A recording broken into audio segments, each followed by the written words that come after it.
This whole thing came up last semester, how important it is that people who identify as male are intentional about how they define their masculinity. And so I got together a group of undergraduate, graduate, faculty, and staff men, just kind of almost like a think tank, and started tossing around this idea of, is this an issue? And if so, is there a need at CMU for some programming that would address it? You know, we're living in the Me Too era. There are issues around toxic masculinity. And my thought is that a lot of young guys just don't know what to make of any of this. Yeah. You know, I think that if they're paying attention, I think the conscientious ones are trying their best. But I don't think it serves anyone to have a society where we're walking around on eggshells. So my idea was, why not provide at least the opportunity for some programming where we could talk about what it means to define authentic masculinity. It's a personal thing for me. I come from an existential model that authenticity is everything. Not always necessarily the safest approach. It can be kind of scary. But for any of us who have lived all or a part of our lives not being authentic, it takes a toll. Yeah. You know, I think research really indicates that when we feel like we can't be our true selves, we tend to not thrive as people. So a personal bias and a value of authenticity, but bringing that towards a concept like masculinity, I think what we're trying to convey is this is a real thing. It's approachable. It's not some ethereal academic topic. Authentic implies real life. But rather than tacking on something like toxic masculinity, which I believe in the concept of, but it's not particularly inviting, so turn it around and spinning the positive and saying, okay, if toxic masculinity exists, if men have dropped the ball in regards to their responsibilities to culture, to know themselves and to respect others, then what would it mean to improve that? To me, the path forward is to pursue an authenticity in all aspects of our life, masculinity being one of them. When I was in practice and now as a professor, as a mentor, my work in the community, I mean, the obvious ones are more the stereotypical ones that we think of as being negative, that men are constrained in their ability to express emotions to basically strengths-based emotions, anger, those kinds of things, competitiveness. All those things in moderation in the right context are perfectly fine, but they're so limited. And yet at the same time, I think there are a lot of men, at least in Western culture, are not given permission to express other emotions like fear and vulnerability and transparency and pain. Does every man out there feel these things? Of course they do. So from a psychological perspective, it just makes sense to me if a living human being is expressing just a minute portion of the emotions that they're feeling, something's going wrong. So I've been seeing that basically my whole life. I was subject to it myself growing up. I don't think that there was any intentional push to say you need to be this way. It was just all around me everywhere.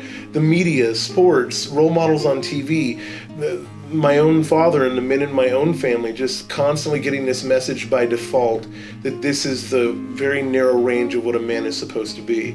But everything we know about human growth and development defies that. Everything we know about little boys and little girls when they're born says that they have basically the same emotional range, have the same need to thrive by expressing those things, and all of a sudden, once we start becoming toddlers, we're split into gender polarities that are not good for anyone, right? How do you see like masculinity related to homelessness? Well, that's interesting. So I guess I would, if I might, I'll broaden it out to say that I work a lot with people who are in need, and that could include homelessness. Okay. It could include people who are experiencing food insecurity. I mean, all across the spectrum. Well, the people impacted, I think that there's a lot of pressure on men in our culture to be providers, and when they believe that they're not doing a good job of that, there's not a lot of places to go to say, I need help to understand how better to do this. And so we end up seeing a lot of families out there that don't have that gender expression there. They're gone. And so we're seeing way too many families that are being nurtured and raised by women who are having to work, having to be the primary caregivers, and there we go. And then these young boys grow up in the home with having a fantastic role model of a mother and a woman, but not seeing that other side of it. In my journeys, and I've done this extensively, exponentially more times we're making contact with women and caregivers than we are men, because the women are the ones that are still taking care of the kids and they're making sure they do whatever they have to do to provide for their families. These are generalities, of course. There are always exceptions to that. But I have a heart for men because it feels like it's almost an all or nothing proposition. Either you nail this and you excel at everything you do in life, or you just kind of drop out in shame, because where do you go to say, I need to get better at this, I need a mentor, I need a teacher, when so many of us didn't have fathers who did that. The other side of that coin is then the people that I recruit and work with to go out and care for those in need. And what's exciting to me, it's no secret that millennials and Gen Zers are volunteering at record numbers compared to my generation and before. But it's really encouraging to see men who are willing to step up and take part in those kinds of things as well. And be in roles where they're not necessarily in charge, that they're not necessarily experts. A lot of the young guys that come out and volunteer with me have never done anything like that before. And you can see the nervousness in them because it's not something that they've mastered yet. And so they have to kind of wade in and say, how do I do this? And how do I go about doing that?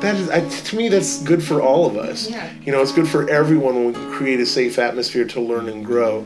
So I think on both sides, whether it's the part in need or those who are trying to meet that need, any opportunity we can get to allow men to express transparency and vulnerability, all the better. What we're doing is Thursday night we're having, in essence, a kickoff event. It's going to be a 90-minute event at 8 o'clock in French Auditorium in EHS. And the idea is just to broach this subject.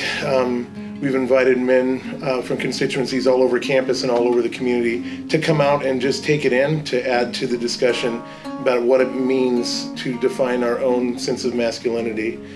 And then the hope is what may grow from that would be the opportunity for several 8-week growth groups, so a lot more private and safe environments where guys can come together once a week through October and November and keep the conversation going.